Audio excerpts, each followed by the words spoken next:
federal court against the city of Santa Ana, its mayor and city employee, seeking damages related to the raids conducted by the city's police department since March. Like rights this country has protected after years of civil rights conflagration, citizens with disabilities should be protected from discrimination and behavior that targets them. Medical marijuana is not a reason to attack disabled people. The police officers shown in the raid videos are, like all of us, subject to making errors. Here the issue is attributable to politicians and city employees using the police department as a tool to ensure certain dispensaries in Santa Ana continue to provide for patients and others cannot. While the officers showed disregard for property and the rights of patient Marla James, it is those responsible for training that are in part liable here for the actions that took place. So the lawsuit includes claims for failure to train the officers properly. It's deplorable that city officials and people seeking financial gain would use the police to accomplish their self-serving goals. And now again, I'm going to let Steve Downing, who is a retired LAPD deputy chief, make some comments about the videos which he's reviewed. Afternoon. I was asked to take a look at the videos, and I did. And I would like to say that I was appalled at the unprofessional behavior of the Santa Ana Police Department, its employees. But I was also appalled at the impunity that was demonstrated by the very nature of the raid. And that kind of impunity has corrupted police departments all over this country. First of all, they have a no-knock search warrant. There's no knock. The door comes down with battery rams. We have rules about when we take out our guns and point them at people. Would you raid an after-hours bar with a battering ram and come in with guns and trash the entire place? Would you hack their security cameras off the wall? The answer is no.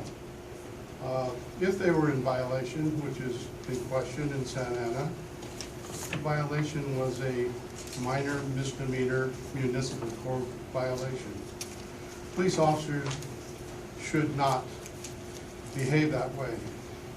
It was unprofessional, and in many situations it was criminal, the destruction of property.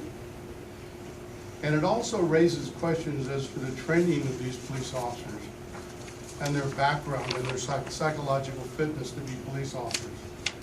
When a police officer says that they would like to kick a wheelchair-bound woman, an amputee, in the nub, what does that tell you about the kind of personnel that are allowed to become police officers? Santa Ana is not alone. We have seen a pattern of these kinds of raids. You have a lottery in the city, you have certain select individuals get permits, you see politicians move in, suddenly you see police behavior that you didn't see before.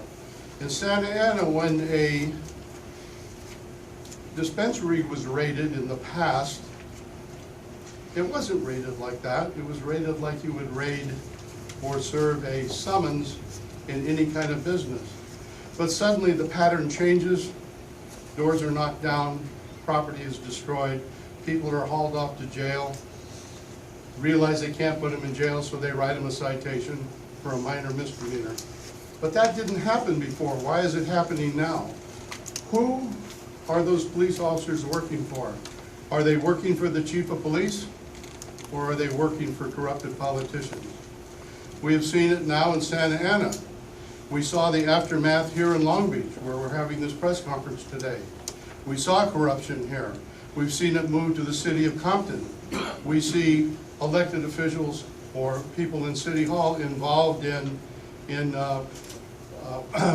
various dispensary operations and calling people in who were not paying and saying, you are, I think the term is, it was kind of a mafia term used in the you are disrespecting me because you're not paying me off. And these kinds of things need to be exposed, they need to be changed, and we need to, as a nation, take a whole new look at our drug policies. That's what I stand for, and clean this up. Thank you. Thank you, Steve. And now if we have any questions, we'll be able to answer those for you now. And questions from Marla James as well. I mean, we're talking about property damage, but on the tape, all you see is them breaking